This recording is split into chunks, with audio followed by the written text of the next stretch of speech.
Nós temos agora, precisamos concluir a reforma do PL 108, que ele fala do funcionamento, na verdade, da estrutura da governança do sistema tributário brasileiro. Essa é uma área importantíssima. Ela sofreu algumas mudanças lá no Senado, nós estamos agora estudando isso e pretendemos concluir isso o mais rapidamente possível, até porque a reforma tributária é uma das melhores contribuições que o Congresso pode dar ao ambiente de negócio no Brasil, em especial às indústrias brasileiras, porque nós vamos ter desoneração de investimento, nós vamos ter simplificação, desburocratização, redução média bastante importante dos impostos sobre os produtos industrializados no Brasil e vamos ter desoneração de exportação. Então nós vamos ter realmente um impacto muito positivo, ainda demora um tempo, mas nós estamos no caminho certo. O outro assunto importante, você falando desse ano, nós estamos discutindo também a reforma administrativa, as questões que impactam o funcionamento da máquina pública do Brasil, os benefícios que hoje muitos funcionários têm, mas mais do que isso, a gente pensar na eficiência da máquina pública, na entrega do Estado brasileiro, porque o poder público foi feito para prestar bom serviço, não é isso que a gente escuta na maioria das vezes. Então nós precisamos melhorar a qualificação, a capacitação dos nossos servidores, nós precisamos trabalhar mais com gestão de qualidade, com sistemas de qualidade, como todas as indústrias do mundo fazem, para poder implantar sistemas de melhoria contínua no poder público e, obviamente, melhorar as entregas, simplificando, desburocratizando a máquina pública para poder beneficiar principalmente quem investe no Brasil, aqueles que dependem do governo para os seus investimentos, para o seu trabalho. E o outro assunto muito importante e hoje está em todas as discussões de todos os setores econômicos, é a questão da segurança.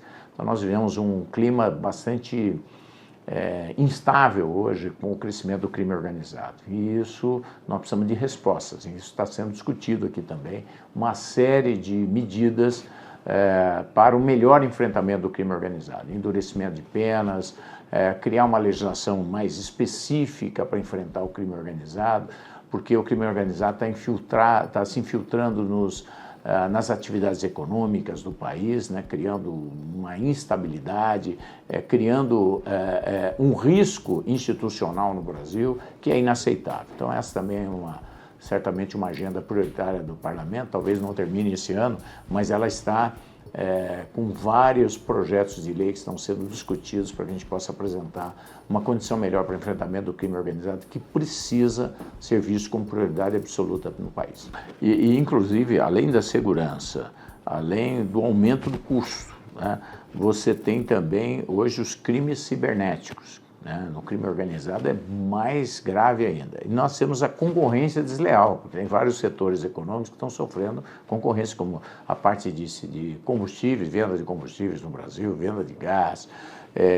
Nós temos problemas na área de telecomunicações, onde estão, infelizmente, nós tivemos notícia em várias capitais do Brasil, onde os sistemas de comunicação estão sendo, vamos dizer, tomados pelo crime organizado. Isso é um risco institucional muito grande, sem dizer fintechs que estão trabalhando para o crime organizado. Então, essas atividades econômicas são, além de muito perigosas, além de lavar dinheiro, elas acabam destruindo as outras atividades econômicas, numa competência absolutamente desleal. Temos, inclusive, informação de que há infiltração do crime organizado, inclusive ganhando licitações do Brasil de uma forma regular, ou seja, atendendo a todos os quesitos e colocando preços mais baixos para lavar dinheiro. Então, tudo isso, sem dúvida, precisa ter agora uma grande união entre o governo, o executivo, o Congresso Nacional e, obviamente, o Judiciário. Nós precisamos trabalhar juntos para fazer esse enfrentamento antes que as coisas se tornem ainda mais complexas aqui no país. Mas, de qualquer forma, essa é uma agenda absolutamente prioritária do Parlamento brasileiro.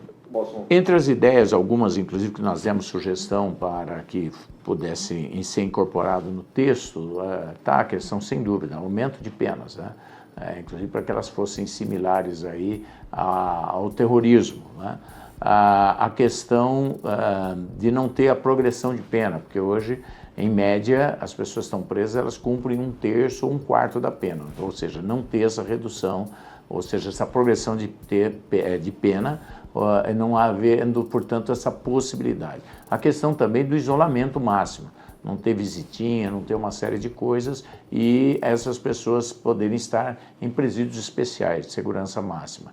A outra questão é o rito sumário, ou seja, um julgamento rápido, né? Outra proposta que está sendo discutida aqui, que nós também apresentamos como uma possibilidade, é a questão do bloqueio prévio de bens, ou seja, quando há uma suspeição de movimentação financeira, você bloqueia os bens e depois cabe a quem, vamos dizer assim, está com os bens bloqueados, provar que aquilo tem origem lícita. Então você inverte o ônus da prova e você rapidamente consegue desmobilizar muito o capital financeiro desses grupos organizados aqui no Brasil.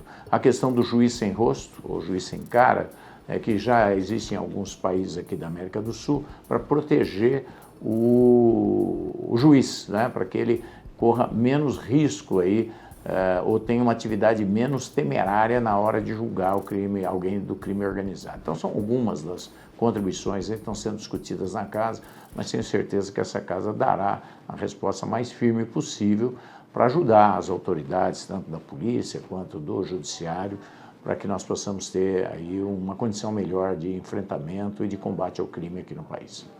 Se nós fizermos uma avaliação de 60 dias atrás ou 45 dias atrás, me parece que melhorou muito essa oportunidade. A gente vê agora um cenário que era muito desfavorável, a gente vê agora como um cenário favorável, para que a gente possa ter uma renegociação, um novo acordo para a redução dessas tarifas. Pelo menos fica muito claro no desejo do governo americano que ele quer discutir outras coisas no Brasil, inclusive a questão de terras, investir aqui na questão das terras raras, em outros metais importantes. Então as coisas estão caminhando satisfatoriamente, a gente espera que isso possa minimizar os efeitos deletérios e prejudiciais às centenas de indústrias brasileiras que exportam para os Estados Unidos, que ficaram muito prejudicadas. Mas nós vemos aí um cenário favorável. Eu vejo com uma perspectiva boa que essa medida provisória vai ser aprovada. Ela tem um tempo, infelizmente está chegando no final do período, né? Ela precisa ser votada, mas ela vai ser votada porque isso traz mais de 40 bilhões de reais do governo para exatamente socorrer, ajudar, auxiliar as empresas brasileiras, os setores econômicos, as indústrias brasileiras que sofreram com o tarifaço. Então, isso cria uma série de medidas que reduzem o impacto do tarifaço e que promovem e incentivam as nossas empresas e indústrias a buscarem novos mercados, inclusive em apoio à exportação. Então, tenho certeza que por ser uma matéria importante ao Brasil, a Câmara e o Congresso Nacional, sem dúvida, vai fazer com que ela continue sendo, se mantenha válida, né, até que ela cumpra todo o seu papel. Eu apresentei um projeto de lei, na verdade, emendas, nós apresentamos acho que 3 ou 4 emendas, todas elas para valorizar essa questão da soberania nacional, valorizando o produto feito no Brasil, dando margem de preferência aos produtos brasileiros na hora das compras públicas. Hoje há uma reclamação muito grande que hoje as licitações do Brasil só ganha máquina chinesa, só ganha trator chinês, máquina chinesa, sendo que as pessoas estão adquirindo, às vezes os prefeitos, os governadores, enfim, ou os setores que estão prefeririam equipamentos brasileiros, que são considerados aqui melhores do que esses que vêm de fora, até porque pela assistência técnica, pela adaptação às condições tropicais aqui do país. Então não faz sentido a gente dar prioridade ou fazer as compras gerando emprego lá na China, quando a gente poderia estar gerando emprego aqui no Brasil. Então nós estamos ampliando a margem de preferência, estamos também exigindo aí um conteúdo nacional, deixando claro também que a questão do conteúdo nacional precisa ser no mínimo 50% de partes, né, nacionais.